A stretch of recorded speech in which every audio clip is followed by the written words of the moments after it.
आप सभी का हमारे YouTube चैनल पर स्वागत है। दोस्तों आज अंजलि चौहानिया अपने भैया और भाभी के साथ में नए अंदाज में नजर आ चुकी है। इसके इस परफॉर्मेंस ने सोशल मीडिया पर अपना जलवा दिखा दिया। इस वीडियो में अंजलि के भाई और भाभी ने सबसे ज्यादा सपोर्ट किया है।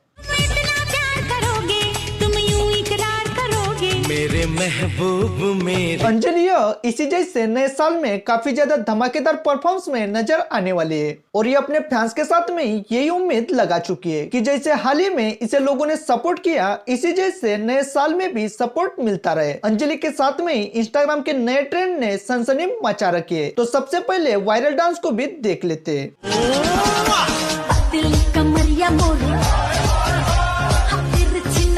दोस्तों इंस्टाग्राम पर ये नया ट्रेंड सभी को पीछे छोड़ चुका है, जिसमें इस सर ने बच्चों के साथ में इस ट्रेंड पर इस वीडियो पर इंस्टाग्राम रील्स पर अभी 90 मिलियन व्यूज आ चुके हैं और 11 मिलियन लोगों ने इनकी इस वीडियो को पसंद किया है। इसी जैसे इस सॉन्ग पर 2 मिलियन लोग वीडियो बना चुके हैं। अगर आप भी सोशल मीडिया पर फेमस होना चाहते हो तो इस जैसे ट्रेंडिंग पर वीडियो बनाकर फेमस हो सकते हो। आपको सोशल मीडिया का ये नया ट्रेंड कैसा लगा ये हमारे कमेंट बॉक्स में जरूर बताएं और इसी तरह social media update time to time पाने के लिए हमारे चैनल को सब्सक्राइब जरूर करें।